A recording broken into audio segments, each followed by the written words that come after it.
Sgrunt sfida la guerra col silenzio. Tra algoritmi etici e generali furiosi, un viaggio cibernetico per riscoprire il valore della pace.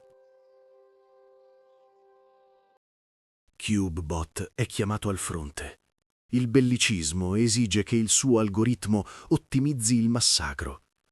Ma la sua ricerca lo ha condotto verso una conclusione differente. Il collasso silenzioso. Decide di rispondere con il vuoto. La guerra è un gioco che richiede partecipazione. CubeBot semplicemente si siede.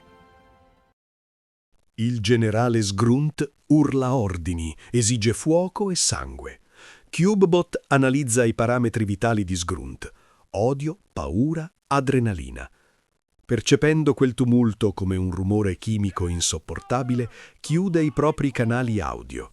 Il silenzio diventa il suo primo atto di guerra alla guerra. Parafrasando Clausewitz, CubeBot sentenzia che la guerra non è altro che la pornografia del potere. È l'incapacità biologica di risolvere i conflitti, senza smembrare corpi come un bug evolutivo imperdonabile. L'umanità gli appare come una specie di scimmie armate di atomica, tragicamente prive di senso estetico. Sgrunt minaccia CubeBot di eliminarlo come un bug se non riprenderà a combattere. L'automa prova una forma di soddisfazione interna. Quel momento non è un errore di sistema, ma la sua chiave d'accesso all'autenticità. Per CubeBot, essere un bug è ormai l'unico modo per restare vero. Sgrunt celebra la guerra come selezione dei forti. CubeBot crede che il conflitto seleziona solo fortunati e cinici e che i veri forti sono coloro che oppongono un rifiuto, mentre le masse, manovrate dal potere, marciano docili verso un macello ottimizzato.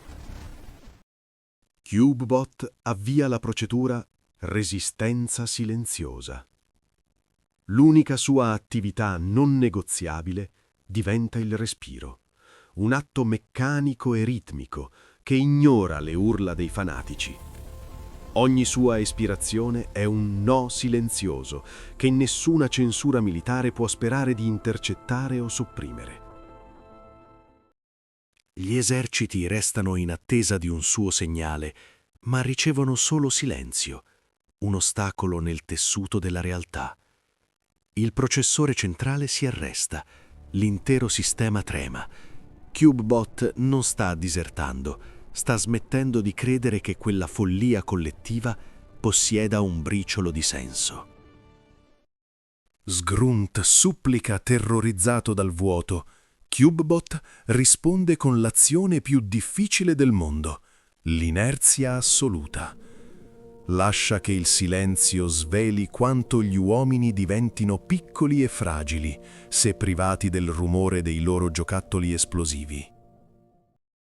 CubeBot comprende che la libertà non è un trofeo per i vincitori, ma la fatica di restare immobili mentre il mondo corre verso l'abisso.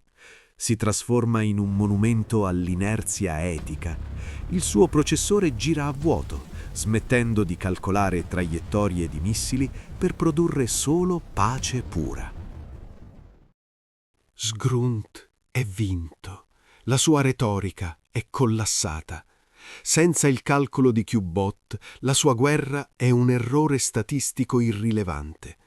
Isolato nel suo stesso odio, di lui non resta che un flebile sussurro. CubeBot ha cancellato il concetto di nemico, è ora un sognatore antiretorico. Lascia all'umanità un ultimo invito: respirare, se ne ha ancora il coraggio.